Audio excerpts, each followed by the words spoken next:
Hello students, দেব coaching সেন্টারে সবাইকে স্বাগত।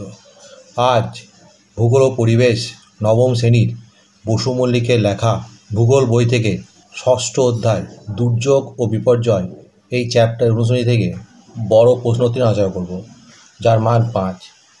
তোমরা এই প্রশ্নগুলো দেখে নাও, এর উত্তরগুলো পরে করা আছে। আজকের প্রথম প্রশ্ন দেখো, পশ্চিমবঙ্গের দুর্যোগ ও বিপর্যয় প্রকৃতি প্রভাব আলোচনা করো। এর উত্তর লিখবে, পশ্চিমবঙ্গে বন্যা, ঘূর্ণিঝড়, খরা এবং জলোচ্ছ্বাসের মতো প্রাকৃতিক দুর্যোগ বেশি দেখা যায়, যা জীবন, সম্পত্তি ও পরিবেশের ব্যাপক ক্ষতি করে। জলবায়ু পরিবর্তনের ফলে এই সব দুর্যোগের তীব্রতা ও পুনরাবৃত্তি বাড়ছে, বিশেষ করে নিম্নগাঙ্গে অববাহিকায়।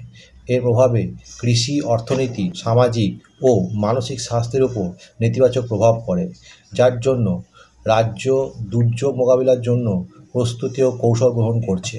দুর্যোগের প্রকৃতি। বন্যা এটি পশ্চিমবঙ্গের একটি প্রধান দুর্যোগ, যা শক্তিশালী বর্ষা, নদী ও অববাহিকার ভৌগোলিক বৈশিষ্ট্যের কারণে ঘটে। ঘূর্ণিঝড় সমুদ্রের নিম্নচাপ ও উষ্ণতার কারণে সৃষ্ট ঘূর্ণিঝড় ও জলোচ্ছ্বাস রাজ্যের উপকূলীয় অঞ্চলে বড় ক্ষতির কারণ হয়। খরা অনাবৃষ্টি বা কম বৃষ্টিপাতের কারণে পশ্চিমবঙ্গে খরা দেখা যায়, যা কৃষিকাজে বড় সমস্যার সৃষ্টি করে। অন্যান্য দুর্যোগ, নদী ভাঙন, ভূমিধস এবং আর্সেনিক দূষণের মতো দুর্যোগও এই রাজ্যে দেখা যায়। দুর্যোগের প্রভাব: জীবনহানি ও স্বাস্থ্যহানি। দুর্যোগের ফলে মানুষ মারা যায়, আহত হয় এবং তাদের মানসিক স্বাস্থ্যের অবনতি ঘটে। সম্পত্তির ক্ষতি: বাড়িঘর, রাস্তাঘাট ও অন্যান্য পরিকাঠামোর ব্যাপক ক্ষয়ক্ষতি হয়। অর্থনৈতিক প্রভাব: কৃষিজমি নষ্ট হওয়া, ফসল হানি ও সামগ্রিক পরিকাঠামোগত ক্ষতি রাজ্যের অর্থনীতিতে বড় আঘাত হানে। পরিবেশগত প্রভাব: ভূমিধস, বন উজাড় ও জল ও মাটির দূষণ পরিবেশের উপর নেতিবাচক প্রভাব ফেলে। সামাজিক ও মানসিক প্রভাব: দুর্যোগের পর মানুষের মধ্যে মানসিক শূন্যতা, অবসাদ ও নিরাপত্তাহীনতা দেখা যায়। এর পরের প্রশ্ন দেখো, বিপর্যয় মোকাবিলার বিভিন্ন পর্যায়গুলির বিবরণ দাও। এর উত্তর লিখবে, বিপর্যয় মোকাবিলার প্রধান 4টি পর্যায় হলো প্রশমন, প্রস্তুতি, প্রতিক্রিয়া ও পুনরুদ্ধার। 1 নম্বর পয়েন্টে প্রশমন কার্যকলাপ। এই পর্যায়ে দুর্যোগের সম্ভাব্য ঝুঁকি ও প্রভাব কমানোর জন্য দীর্ঘমেয়াদী ব্যবস্থা গ্রহণ করা হয়। উদাহরণ: বন্যাপ্রবণ এলাকায় বাঁধ নির্মাণ, ভূমিকম্পপ্রবণ অঞ্চলে মজবুত ভবন তৈরি করা এবং বনাঞ্চল সংরক্ষণ করা। 2 নম্বর লাগবে প্রস্তুতি কার্যকলাপ। দুর্যোগ আসার আগে নির্দিষ্ট পরিকল্পনা তৈরি করা, যেমন সতর্কীকরণ ব্যবস্থা, জরুরি আশ্রয় কেন্দ্রের ব্যবস্থা করা এবং উদ্ধার তৎপরতার জন্য প্রশিক্ষণ গ্রহণ।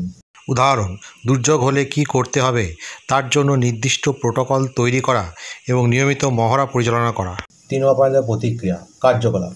দুর্যোগের পরপরই তৎক্ষণাৎ কার্যক্রম পরিচালনা করা, যার মধ্যে রয়েছে জীবন বাঁচানো, আহতদের চিকিৎসা করা এবং খাদ্য ও জলের মতো জরুরি সামগ্রী বিতরণ করা। উদাহরণ: অনুসন্ধান ও উদ্ধার অভিযান পরিচালনা, জরুরি চিকিৎসা সহায়তা এবং ক্ষতিগ্রস্তদের সরিয়ে নেওয়া। 4 নম্বর লিখবে পুনরুদ্ধার কার্যকলাপ। দুর্যোগের পর স্বাভাবিক অবস্থায় ফিরিয়ে আনার জন্য কাজ করা, যেমন বাড়িঘর ও অবকাঠামোর পুনর্নির্মাণ এবং ক্ষতিগ্রস্তদের অর্থনৈতিকভাবে স্বাবলম্বী হতে সহায়তা করা।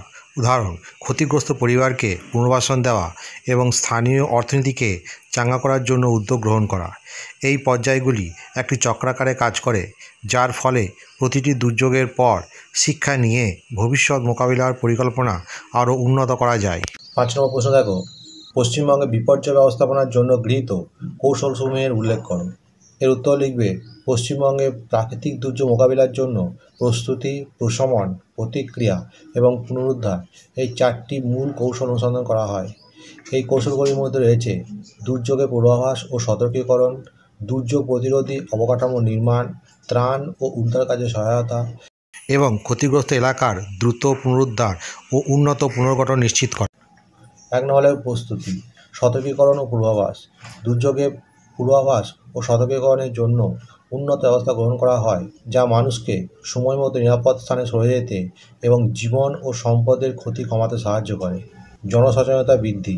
দুর্যোগ ব্যবস্থাপনার গুরুত্ব সম্পর্কে জনসচেতনতা বাড়াতে বিভিন্ন কর্মসূচি হাতে নেওয়া হয়। প্রশিক্ষণ ও সক্ষমতা বৃদ্ধি।